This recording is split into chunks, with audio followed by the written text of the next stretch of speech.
Good afternoon. Welcome to the Council of American Ambassadors program on innovative approaches to diplomacy. I'm Kathleen Sheehan, the Executive Director of the Council. As many of the people in this audience know very well, the role of the ambassador is to convene, to connect, and to problem solve. Traditionally, that has been done in meeting rooms and reception halls. But in our new era of social media and digital communication and Zoom events, ambassadors have many new tools at their disposal. And these tools present opportunities and challenges. Ambassadors who are skillfully taking advantage of the new methods are able to convene broader groups and connect with more diverse populations and find new ways to solve problems. Today, we have a panel of 3 esteemed former ambassadors, all of whom were early adopters of these new approaches to diplomacy. And we're looking forward to hearing them share their stories about how they tried to innovate and what obstacles they had to overcome and what they hope to see ambassadors able to do in the future. So first, let me introduce our panelists.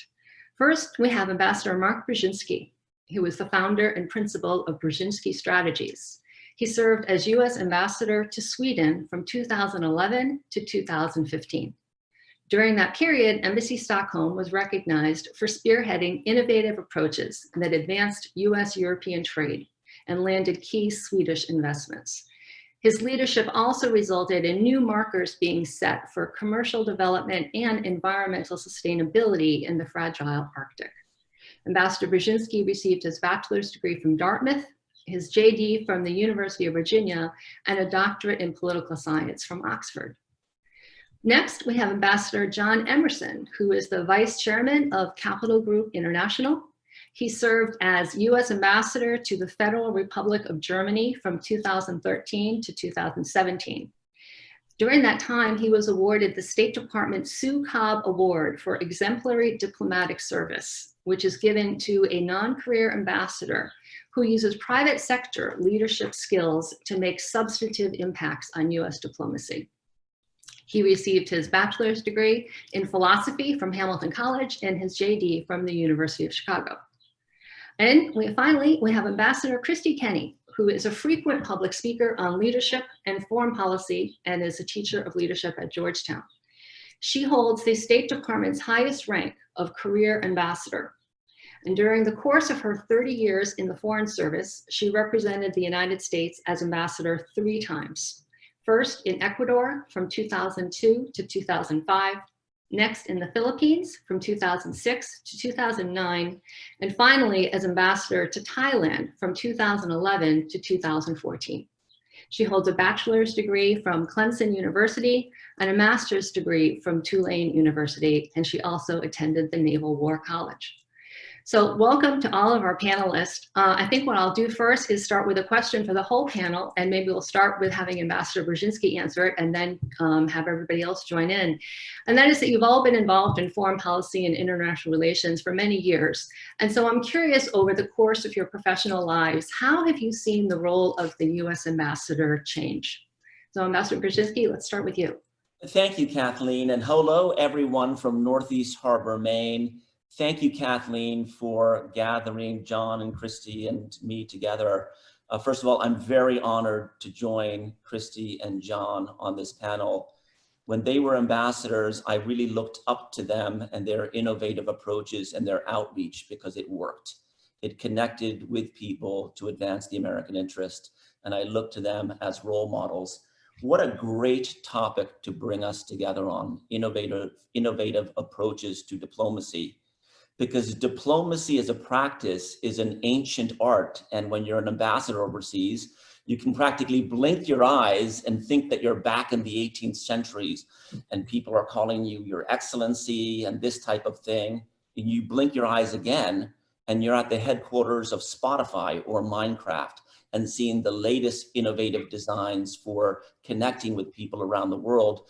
And the challenge and the opportunity for diplomats is how to exploit these to advance the American interest and not get bogged down in conventional notions of diplomacy that don't work today like they used to work in the past. So 3 points to respond to your question regarding how has the role of the U.S. ambassador changed.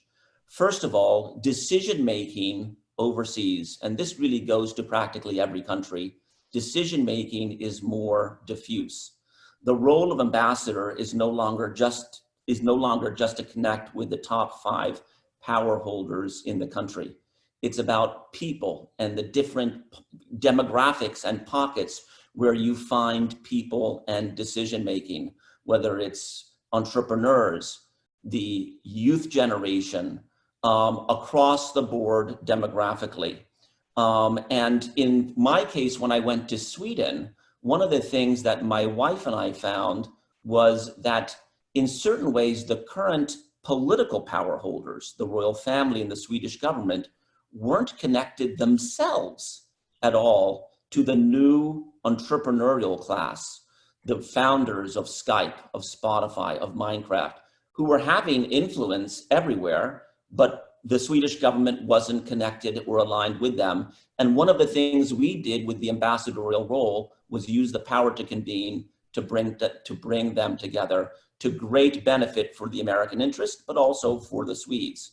Second, foreign policy during the Cold War was really about keeping things in. After the collapse of the Soviet bloc, diplomacy and foreign policy changed a lot. It was much more about projecting things outward, values, messaging, embracing equality, and that type of thing, and sharing messaging as efficiently as possible. When I say that, I really mean digitally, to reach large populations increasingly became a new role of an ambassador. And that involves building an ambassador's brand. We can talk more about that in a little bit, but that's a key piece of this. And then last, one of the things I found as an ambassador under President Obama is that one really has to think of really in any way, shape, or form combating conventional notions of what an ambassador is. The term ambassador and embassy residence, these are kind of elitist things in the eyes of many people, rightfully or wrongfully. That's how they can be conventionally seen. And it is important to artfully and genuinely get in front of that, to let people know that you work for the people, you're working to build this relationship, and this is to advance the common interest and the public interest. Thank you. That's great. Whoever wants to go next, feel free. Kristie, why don't you go? Sure. Obviously, I endorse everything my friend Mark said, and it's a great pleasure to be with Mark and John, Kathleen, and a lot of familiar non-faces, but I see your names, and it's great to have you with us today. Let me just add, I think the role of the ambassador has become much more a conductor of an orchestra of U.S. foreign policy in a country. We have many more U.S. government agencies involved, and many more parts of the U.S., university to university links. And so the ambassador is no longer, as they were 100 or frankly even 25 years ago, dealing with a foreign minister, you know, in thoughtful meetings. You still have that in your toolkit, absolutely. But you are dealing with a much broader, more sophisticated United States and a much more internationally active, both online and in person. So you're a lot like the conductor of an orchestra, and you have, as Mark so eloquently outlined, these new tools. You still have speeches and interviews with radio and TV and one-on-one negotiations and reception halls, but now you've got this huge array of social media online presence that, depending on what country you're in and what situation is at hand, give you a whole nother aspect and another set of tools that can be phenomenally effective. Over to you, John. Okay, thanks. And again, thanks, Kathleen, for pulling this together. I have to tell you, Mark and Kristie and I had so much fun during the preparation of this, sort of reconnecting and having a chance to share our views and our ideas and our experiences. It was just great. And hopefully we can reflect some of that for this panel. And as Kristie said, it's so great to see a number of friends out there listening, and we hope for a robust discussion, question and answer period. I'll just say, obviously I agree very much with what the thoughtful comments that both Mark and Kristie made. I love that orchestra conductor metaphor. I guess the only thing I would add is, as in any interpersonal relationship, it's important to meet people where they are. And so some people respond, it's the social media thing, that's how they're going to connect. And clearly, you know, it's not just young people. The media often deals that way, maybe, you know, trade associations, things like that. So it's important to have that presence.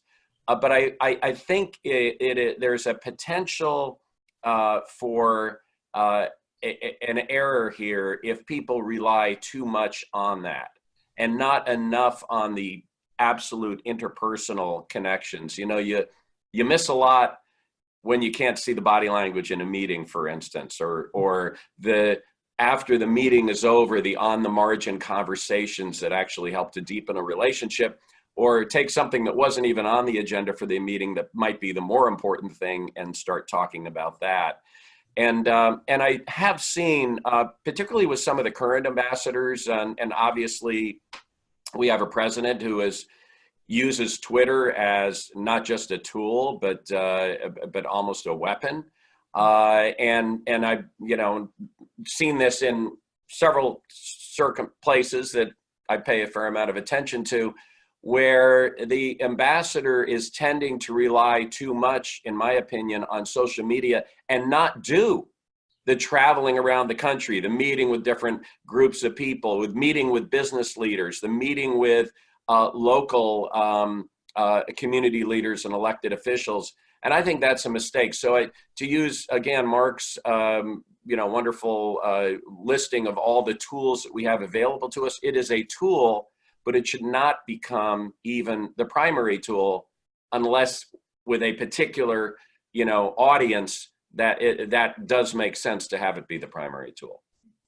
If I can just add into John's, if you don't mind a second, I see today too, particularly among, I'm, you know, the career person among us, among younger career ambassadors, thinking, we got a Twitter account at the embassy and we got X number of followers, so we're done. And you aren't done. You still have all of the other aspects of diplomacy. I mean, what it's really done is broaden the job of the ambassador and give you more tools. It's not a one-stop shopping, particularly depending on what country you're in and what the situation is. But in general, you're very right. Most, if given a preference, people prefer to see you in person.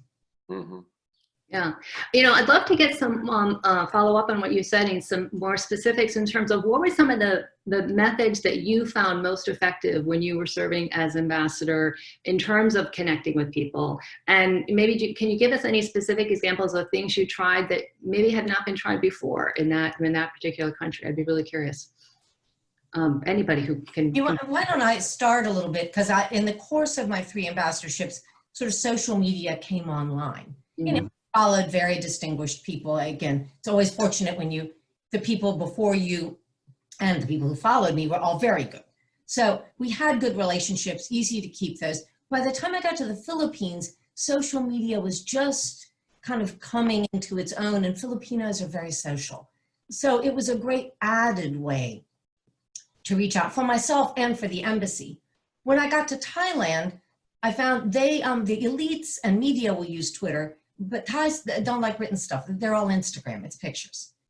So myself and the embassy decided we need an Instagram account. Once we learned that Bangkok's Suvarnabhumi Airport was the most Instagram place in the world, like, okay, well, what are we missing? Apparently, we need to be part of this party. So it's an example of something, it's no one's fault it wasn't tried before, it wasn't really around, and we were able to just see, I had a really good public affairs team who was able to say, we're seeing where people are. And it doesn't mean we shouldn't have a Facebook page and we shouldn't have an embassy Twitter account, but we should really have an Instagram account. So I'll leave that one. Mm-hmm. Let me try to answer your question of examples of things that hadn't been tried before in, you know, describing it physically and then digitally, because these are 2 important pieces. First of all, to John's incredibly important point, getting out from behind embassy walls and getting out from the Capitol to relate with people. Because after all, out of the embassy walls and out of the Capitol is where most people live. And getting closer to them is a key part of showing that you care about them. And so what I did, for example, is I did a bicycle trip across Sweden. No ambassador from any country, let alone the United States, had bicycled from the water's edge of the west coast of Sweden to the water's edge of the east coast of Sweden. And I'm not a bicyclist, so I didn't even know if I could complete it. And after my first day of this 8-day trek, I was a little worried, but I did manage to complete it. And we had this great group. My detachment commander for the Marines came with us. A number of public affairs people, of course, came with us. My brother-in-law came with us and so forth. And we went to the tiniest little farm towns across Sweden. We saw moose crossing in front of the road in front of us. And we were able to share all of this across the country digitally, so that when we arrived in Stockholm, there was practically a small crowd waiting to greet us, because it had been shared far and wide to the four corners of the country, because Sweden is so connected. Same thing with other things that hadn't been done before. This has never been done before in Stockholm at the US Embassy. I raised the rainbow flag over the American Embassy on Pride Day. I can tell you, not everyone embraced me doing that. And I got some quiet pushback from certain people. But I did it, and it showed that America embraces equality. And it was a key message about walking the walk, because people knew that not everyone would embrace my doing that. And that in itself has some currency. All of this, to Kristie's amazing point about the impact of social media in some countries versus others, and in Sweden it also is a social media centric country. Sharing it digitally was key to building an awesome brand. Henry Kissinger once said, if it's not on television, it didn't happen. These days, if it's not on social media, it didn't happen. And you need to artfully manage that. Yeah, I think that's a great point. And, it's interesting. And, the fun part about this conversation is you think about things you haven't thought about for a while. But when we first got to Germany, the whole Facebook, it was mainly Facebook. Twitter was just sort of starting to move. But our number of followers in Germany were very, very low, and very, very low compared to what most Europeans were and what have you.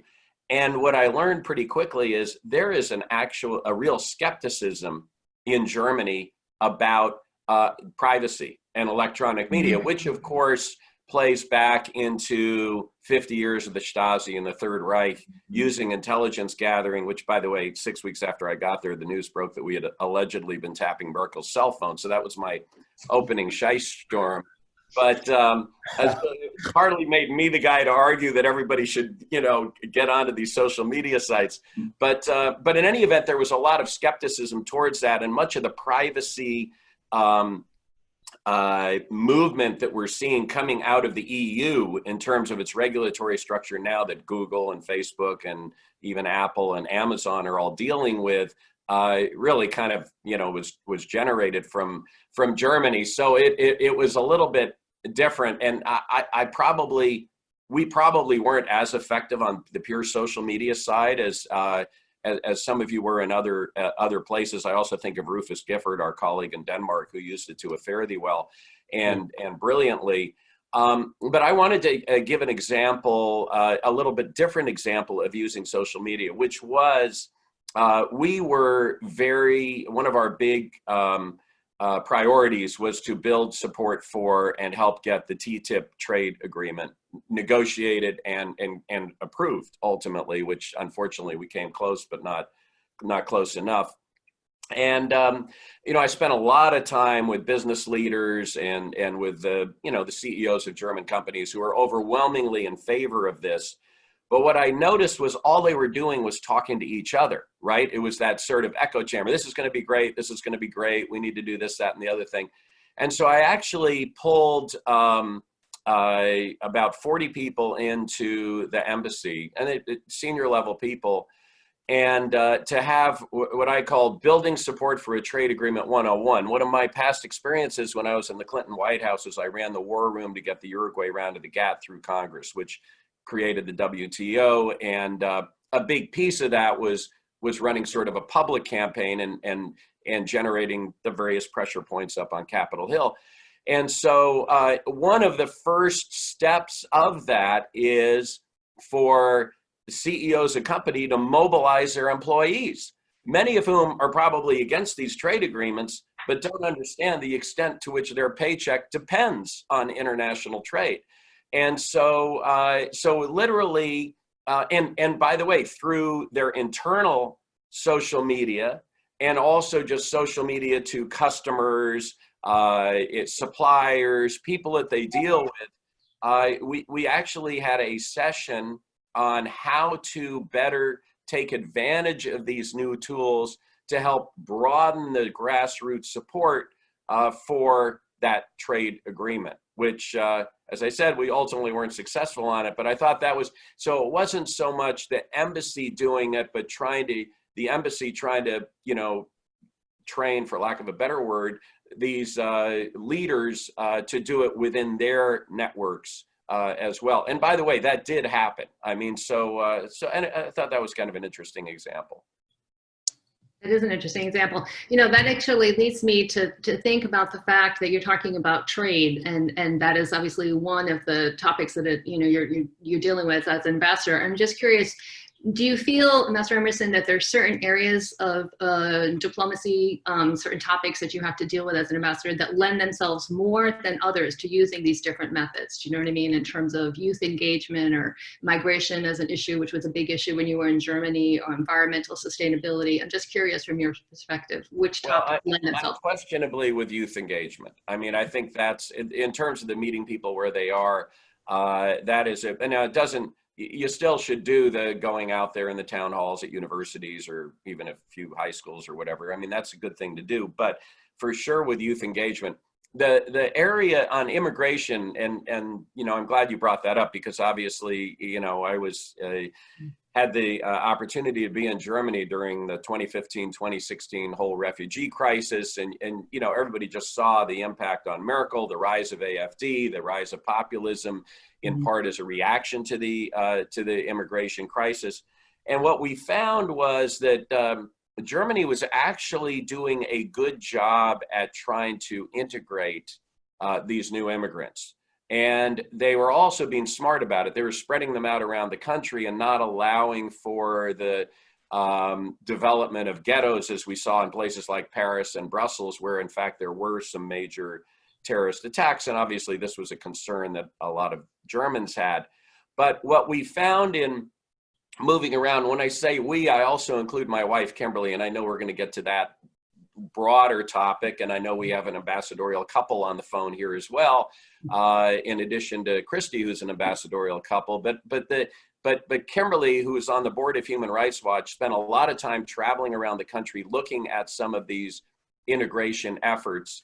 And then she would often say, you ought to go see this one, you ought to go see that one. And then we would do that. And the one thing we discovered was there were a lot of really interesting ideas that NGOs or just local organizations or local governmental bodies were putting together to try to integrate people that weren't known more broadly within the country. And there was a lot of reinventing of the wheel. So what we did, and this was in September of 2016, we put together at the embassy and the wonderful Assistant Secretary for Humanitarian, or for Refugees, all came to anchor this with us. But it was effectively a best practices conference for a couple of days, bringing some of these folks together and then putting together a website and pushing out to not just all the participants, but people who were involved in this effort. It wasn't the German government doing it, it was the American embassy doing it. Hey, try this idea, try that idea. Here's what these folks are doing, and here's how to connect with one another. So that was sort of different than just, kind of tweeting out what's happening. A way to use the social media and these new tools and technologies to help Germany do something that was not only in Germany's interest, but very much in our interest, as we had no interest in seeing Germany move back into a more angry populist kind of dynamic, which is what was happening during that immigration crisis. Kathleen, can I follow on John's comment to that question as well about certain areas of diplomacy that lend themselves to these modern methods, and simply offer the following. In Sweden, for me, the Arctic was exhibit A of that topic, because America is an Arctic country, so is Sweden. But for most people, the Arctic is remote, it's distant, it's hard to kind of contextualize in terms of what is happening there, impacting you in your own backyard. And what I was able to do was use social media and the YouTube platform to combine with someone who is also, like me, not an Arctic scientist, who also, like me, is a parent and cares about the world that my child and his children will inherit, and their children. And we were able to be and this guy who's Sweden's leading actor, he's like the Tom Hanks of Sweden. His name is Felix Herngren. He has a much bigger following than I ever would have. And I was able to combine my social media with him and travel to the Arctic with him and pull together several films on the changing Arctic. They were a runaway hit in Sweden and beyond, to manifest how the Arctic is changing and explain in real world, practically understandable ways, in word, but also pictorially, what is happening there and how it impacts you in your own backyard. Ultimately, it caught the attention of President Obama. And when I was done after 4 years in Sweden, he brought me to the White House to serve as the focal point for a special effort on the Arctic in his last year of office. So the point I'm saying is, there's a topic that really lent itself to these new platforms. Mm.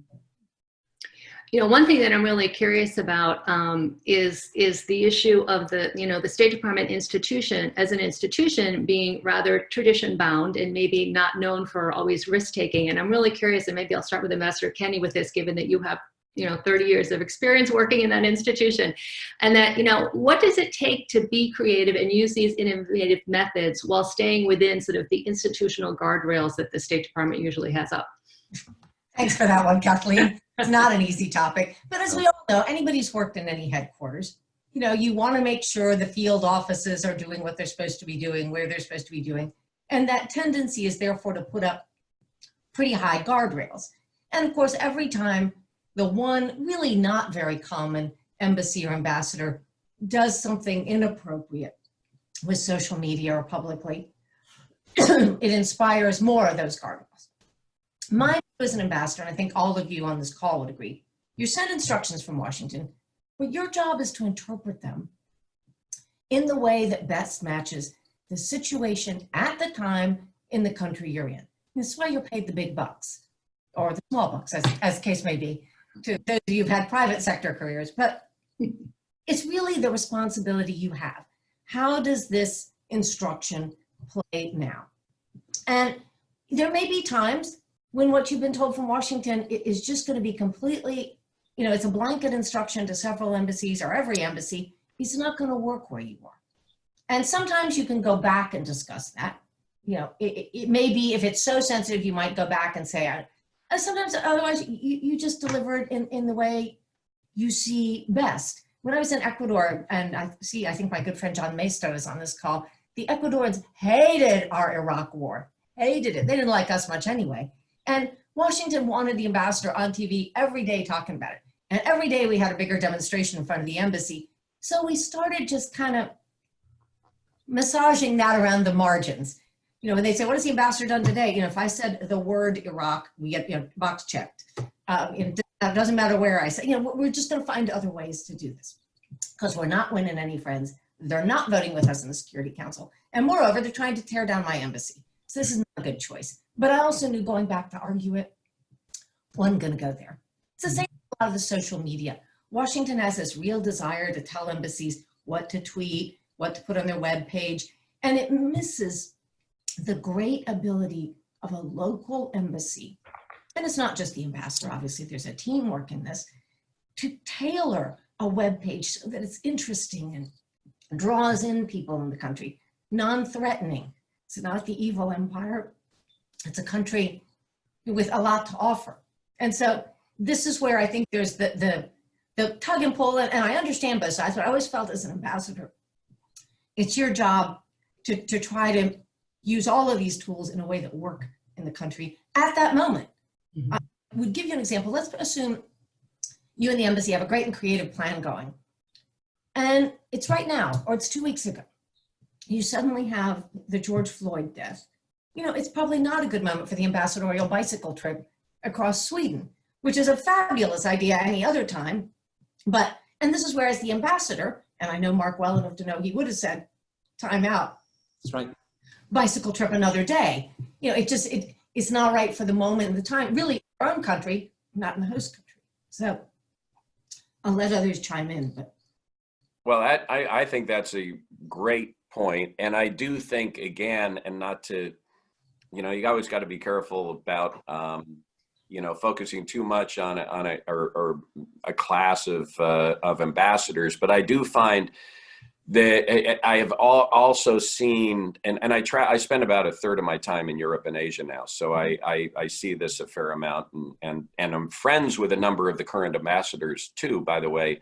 But I do see there's a insistence on coming from Washington on tweeting out exactly what you're supposed to tweet out. And I do think they lose something in that, and it sort of hurts the, you know, hurts from the standpoint of diplomacy. My example of sort of State Department and having to, you know, by the way, what you could have done is you could have just said, got on TV and every day and said, I rock.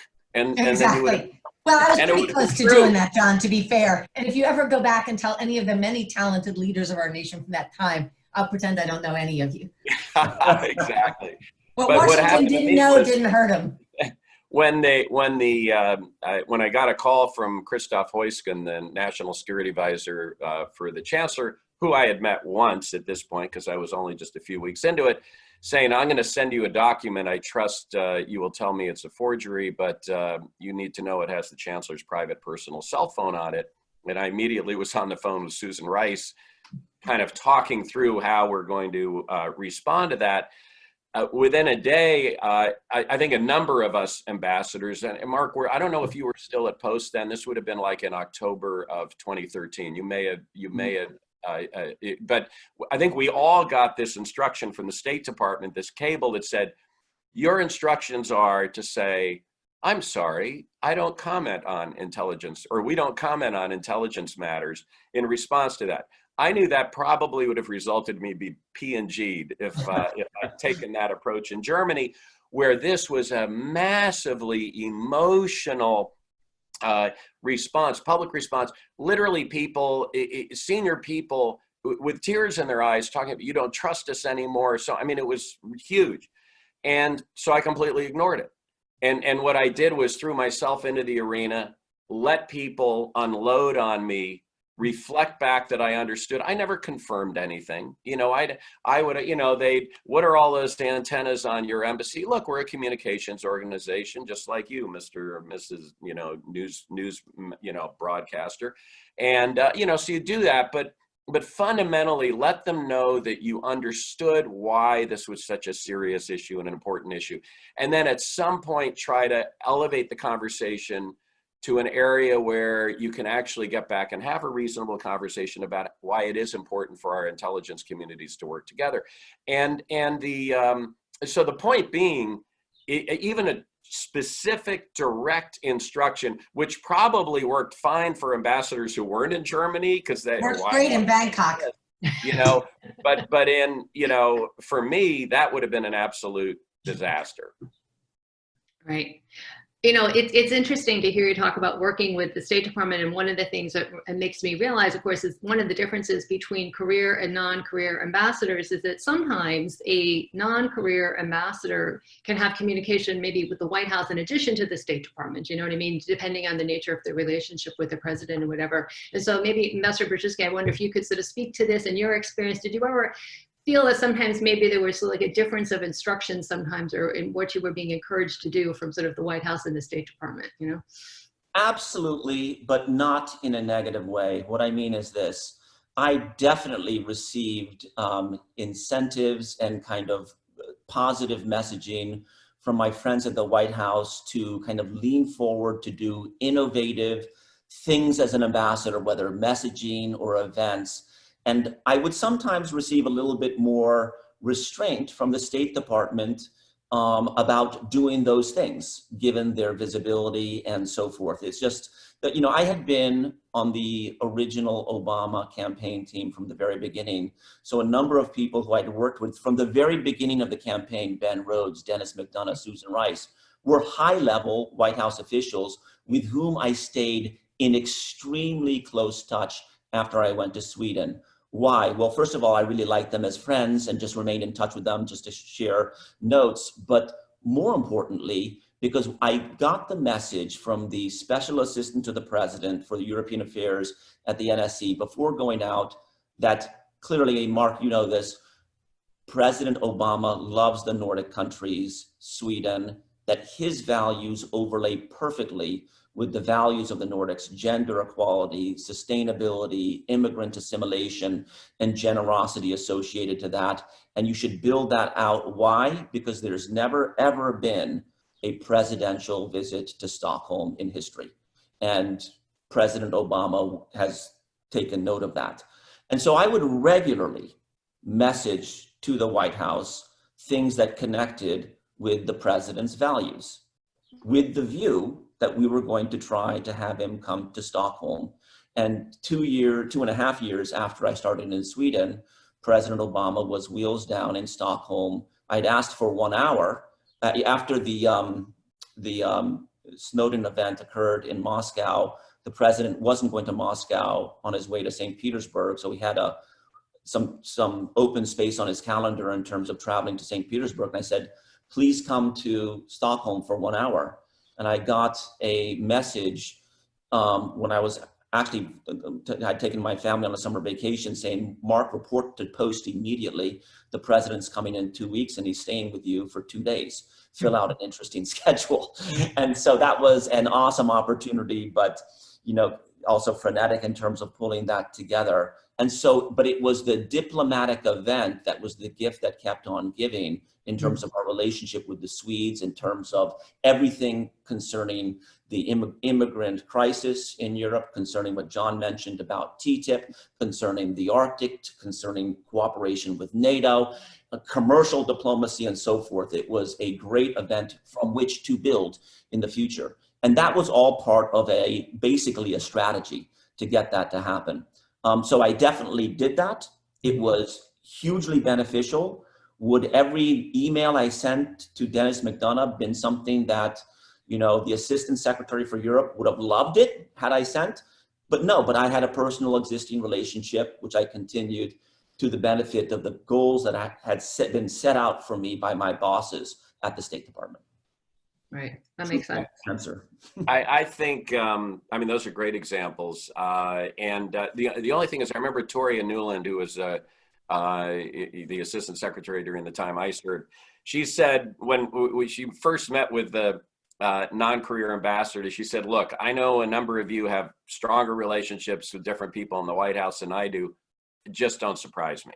So if I got the Dennis McDonough email back, I would have forwarded it to Toria just to keep her in the loop. And I'm sure you did the same thing.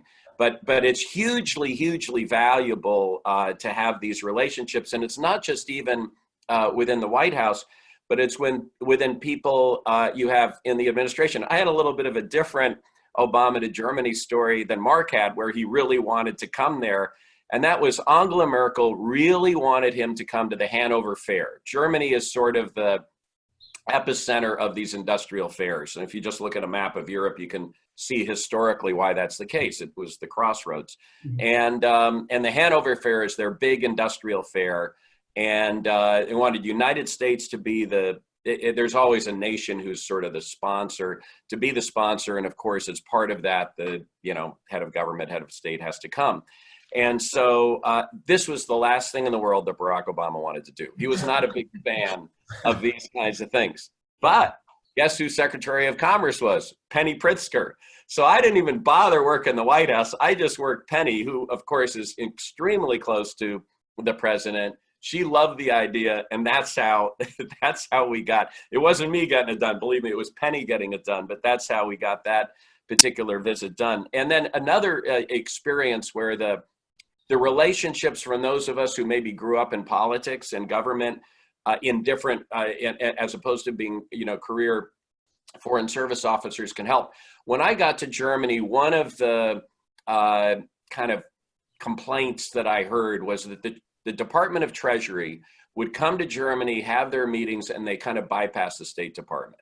We just find out like at the last minute that the secretary was coming, so on and so forth. Well, it turns out the new Secretary of Treasury was Jack Lew, whose office was across from mine in the old EOB in 1993 in the Clinton, when we were both kids in the Clinton White House. And so, you know, I have the Secretary of Treasury who, you know, literally picked up the phone, called me. My nickname is Emo. Emo, I'm coming to Germany. And we had an entirely different, brought him into the embassy, got him to brief everybody, made sure we got the key embassy people, not just the Treasury people who were traveling with him, in the meetings that they needed to be in. And there wasn't even an issue. Now, Jack Lew's personality is such, he probably would have done that anyway. His previous job was he'd been chief of staff and then OMB before that. And so he gets the importance of pulling everybody together.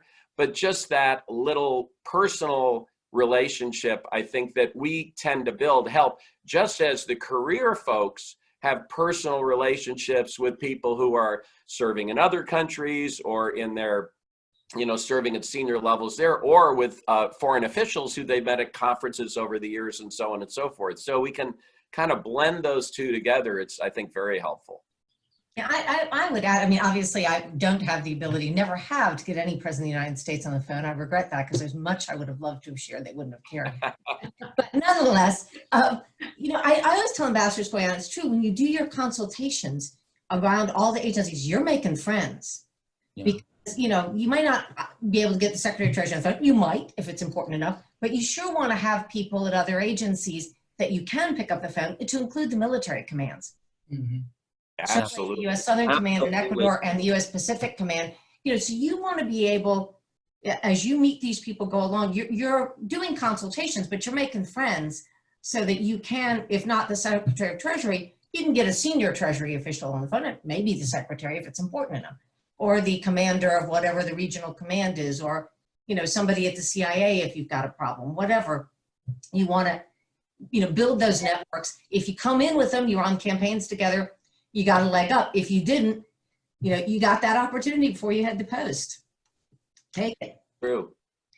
You know, in the interest of time, I want to get something in that Ambassador Emerson, you mentioned earlier, and you said we'd get back to it, and I want to get back to it, and that is the issue of sort of in modern diplomacy, the role of an ambassador spouse, because that is something that, again, you know, it has evolved over time, but I think some people would say that role has not evolved enough. And I think all three of you have really interesting perspectives on this. So I'd love to hear your thoughts on how that role factors into modern diplomacy.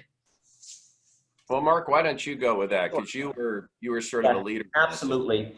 I cannot emphasize enough on this program what a powerful idea generator and idea, you know, executor my wife was at Post. She was the gift that kept on giving, especially in terms of public diplomacy and reaching out, as I talked about in the beginning, to stakeholders who previously were not on the quote embassy list in terms of who to reach out to. Like, for example, entrepreneurs, the tech innovation community and the like.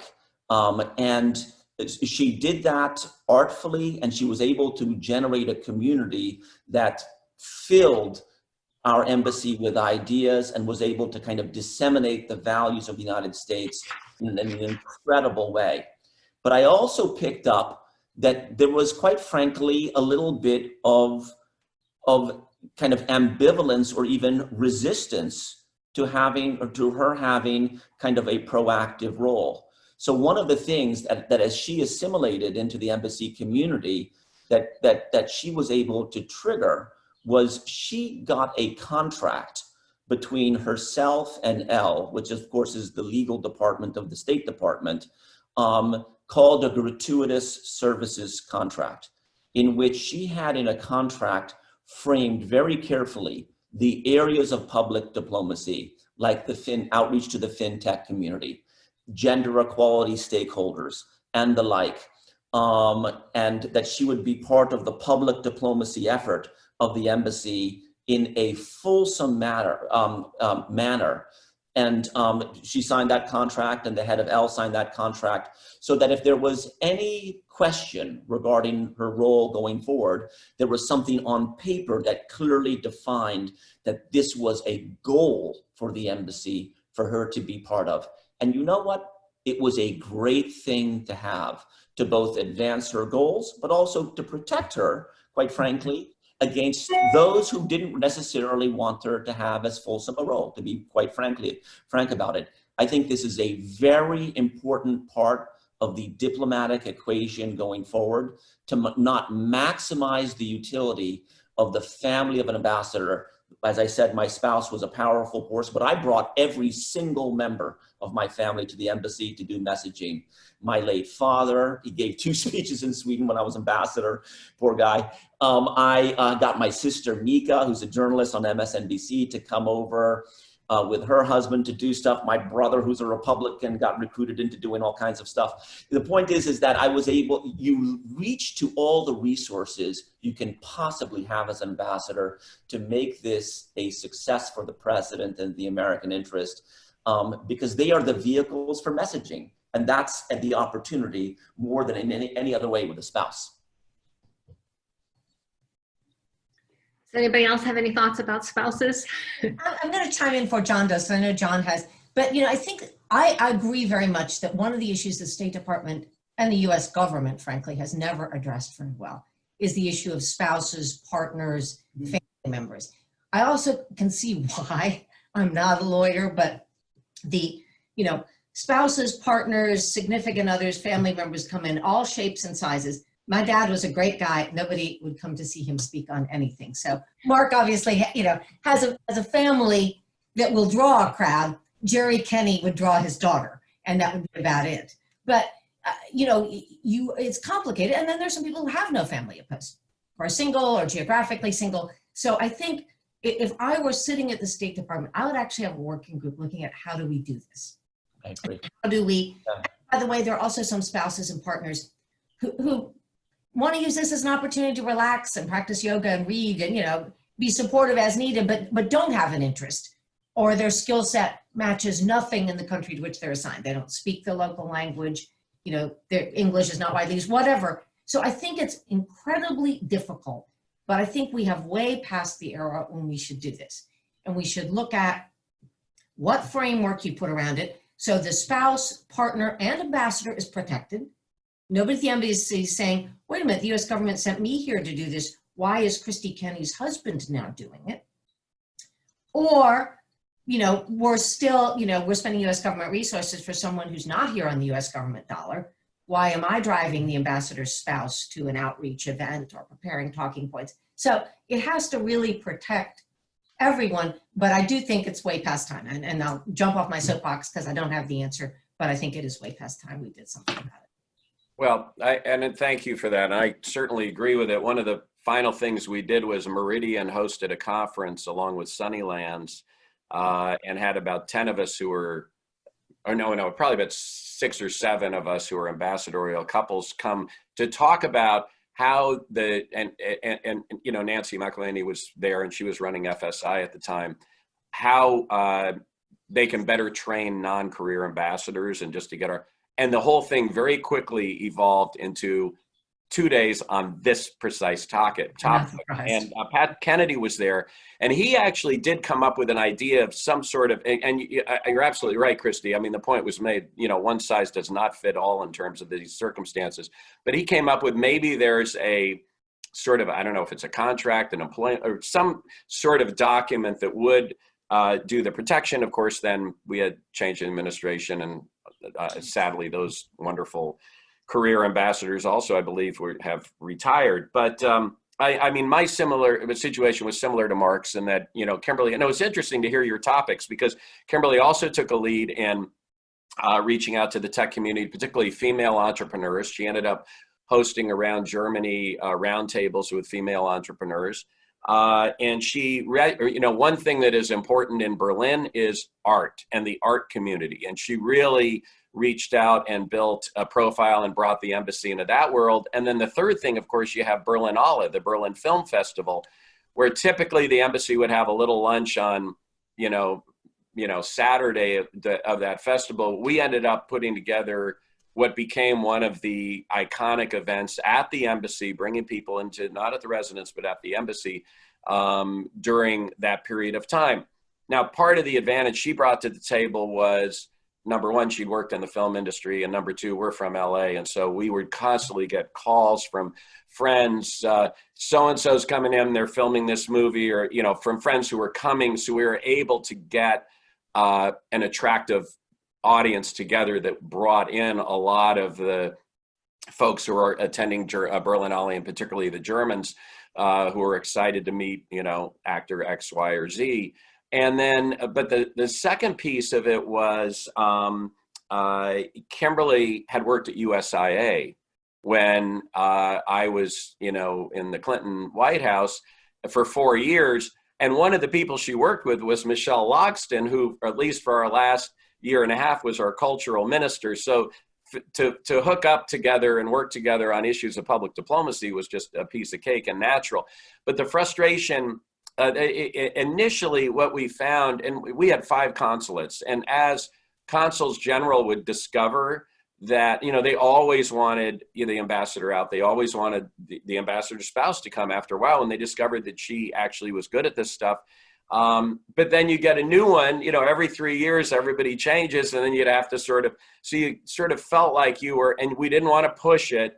But I think the recognition is this: with some ambassadorial spouses, they are like a first lady or a first man, in the sense that the public wants to see them. They have a level of visibility. And it's not like they're going to go, even if they have the background and capability of doing it, they know it's not their job to go and negotiate foreign policy.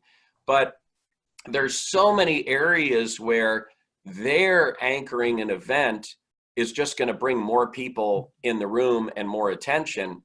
And I'll tell you what else, Kimberly was way better on social media than I was, and still is very, very known and popular in Germany, where we have an apartment, and she's continued with a lot of her activities. So now fortunately, we had the resources. We could hire an assistant for her but that was our employee, who would come to my weekly scheduling meetings and be there along with Kimberly. So we would, everybody sort of knew what everybody else was doing and talk about options and opportunities. But I do think that, whether it's the equivalent of a first lady sort of staffing or office, I'm not saying you get 5 people, but at least one person or half a person that, with a spouse who is capable and interested in doing that kind of thing, can help integrate them more into the public. And I think it really is about public diplomacy, into the public diplomacy efforts of the embassy. Makes a whole lot of sense. Can I say one last thing here, Kathleen? And that is this: when it comes to spouses, it's important, whether it's for the sake of the family or the sake of people that you engage with, to, quote, own it. Mm-hmm. If an ambassador who's been confirmed has a highly active, professionally involved spouse, you cannot legitimately expect that spouse to stand still for 4 years at some foreign post. That's not reasonable in the modern times. And the opportunity is, instead of the spouse being miserable, to mobilize that spouse as appropriate and as they want to be mobilized to advance the American interest. There is a way of doing that, and you see that in representational roles across our great country, as John was intimating. Look at the first ladies or first men of governor spouses, or Michelle Obama or Rosalind Carter, or and so just in terms of my own experience, these are incredible opportunities. But I have to be also very frank. There are roles that a great spouse is interested and motivated to do and will deliver like none other to advance the American interest. And then there are roles that they'll be less interested in, just like you or I or anyone else. In the case of me in Sweden, speaking very frankly, my wife was a highly active professional in the tech community. And when we first got to Sweden, some roles were proposed that made no sense in terms of her professional background. And what we were able to develop was a role that really advanced the tippy top commercial interests and strategic interests that we had in terms of public diplomacy. And I was lucky that she was there. But I also was lucky that I had a staff that fully embraced her role.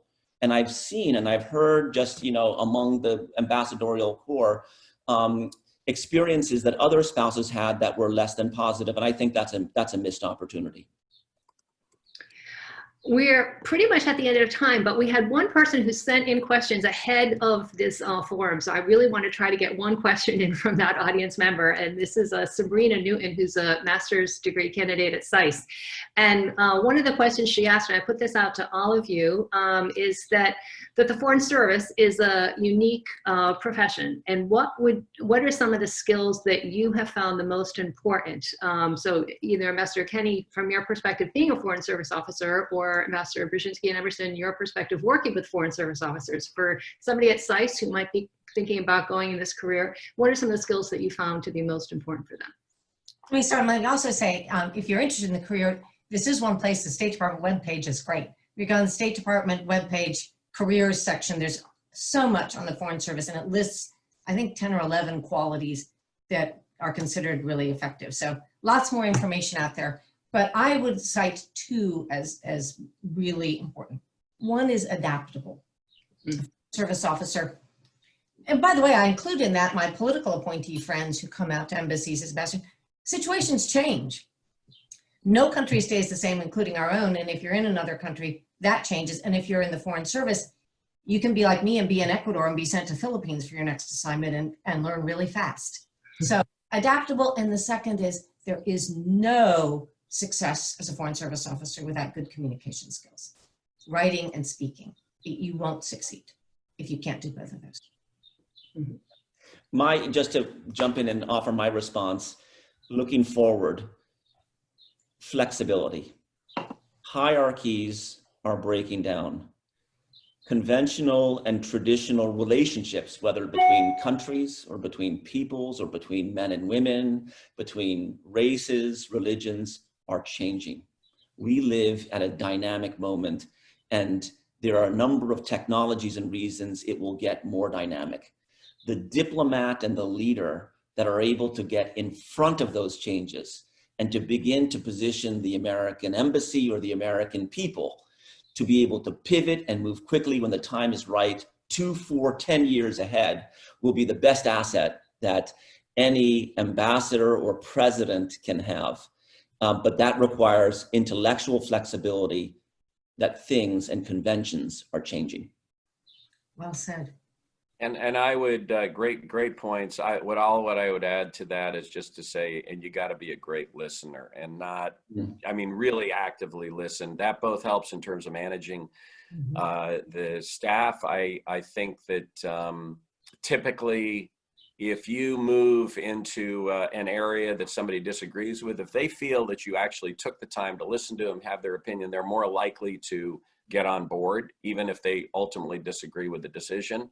They'll understand the rationale for it and why you're doing it. And then obviously in terms of the general public, that allows you to have sort of the nuanced flexibility and adaptability changes that you need. And so I would, particularly when you start getting out and doing press and meeting people and whatever, you often get the question, what's the most important quality for an ambassador to have? I would always start with that until people started getting snarky after the tapping the Merkel's cell phone. I guess you're doing a lot of that. Well, I wish we could keep going because I think that this conversation could go on for a long time, but I can see by our clock that it's 2:05 and we probably have to wrap up. And I just thank all of you, Ambassador Brzezinski and Ambassador Kenney and Ambassador Emerson, for giving so much time to this conversation. It was incredibly valuable and useful. And I just really thank you for all your insights and your comments and having such a great discussion. Thank you so much. Thank you. And thanks to everybody. John and Mark, it was a pleasure. Oh, absolutely. Thank you. Let us know if you come to California. Likewise, I'm sitting here in Washington, ready to see y'all. Welcome to Northeast Harbor, Maine. That I sounds like that good. one a lot. All right. Thank you all. Bye-bye.